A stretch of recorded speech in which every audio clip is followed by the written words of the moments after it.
Hi, I'm Mark Adams. I'm the president and the founder of California Receivership Group, and this video is part of a series that we're doing to illustrate the underlying passion that has driven this organization over the last 20 years as we revamp California neighborhoods one property at a time.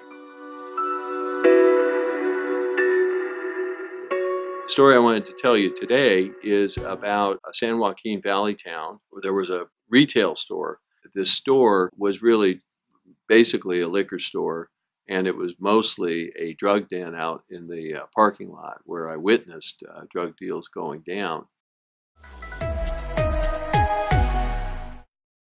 Today, the receiver showed up with police to take over the property.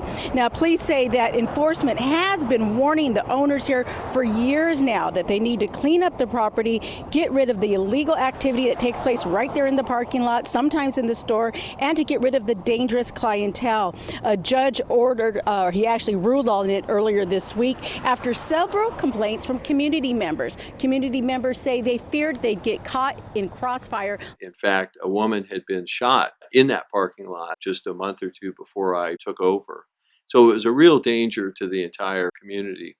I'll never forget right after I was appointed and I drove up to this property from the south. And as I pulled forward, there was a Escalade in the parking lot. And I literally saw a guy roll down his window, reach out and hand something to a guy that was standing there. And then the other guy handed back to him. And I thought to myself, that's how brazen this place is, that they're doing a drug deal right in plain sight. I couldn't believe it. So obviously, this neighborhood could really use the help that we provided. We took over the site. We shut down the store immediately.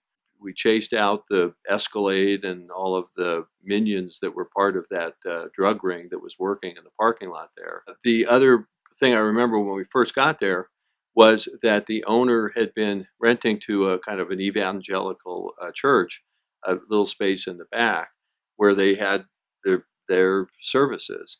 And on a property that really had totally inadequate electricity, of course, the church had electric guitars and band equipment and all of that stuff. And I thought, this is one spark away from a catastrophe for the people that are attending services at this church.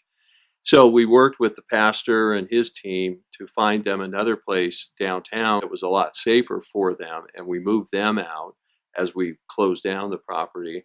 And then eventually it's been built out now as a Family Dollar store. This store behind me used to be a dilapidated, run-down place, and now it's turned into the Family Dollar. At one point, the city took over, and we got to look inside, and we found a bucket with urine in it, some expired food, just horrible conditions. But now it's turned around. It's the Family Dollar. It's a pretty big deal for people in this community.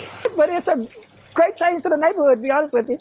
We needed some kind of change to this place. We actually did. And this is the best thing that could happen here.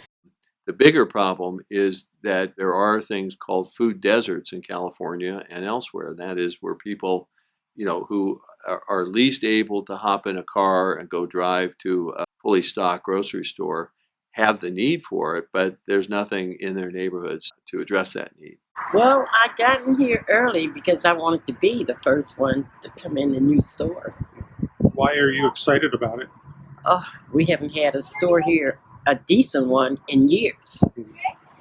Yeah, and you live right across the way, and you don't drive, so how inconvenient was it for you when you needed to shop for something? Well, I had to depend on my kids and grandkids taking me to shop. So now that it's here, I can easily walk across the street if I need to. Mm-hmm. Yeah, so you're excited about that, and I think Oh, on yes. top of it, Oh, yes. You said your niece is going to be working here. Huh? Yes, Mm-hmm. my niece is going to be working here. Obviously, they'll still have to go to another market for some of the other staples that they might need. But the point is that it helps address the food desert issue in California. And it's probably the most striking example of us helping solve a whole neighborhood problem by the work that we do. So we're proud of that project and proud of the work that we do. We've done over 220 properties from Eureka to El Centro and to the Nevada border. and we've worked for over 120 different judges in all of those cases. I look forward to sharing some other stories with you over the next few videos. Thank you.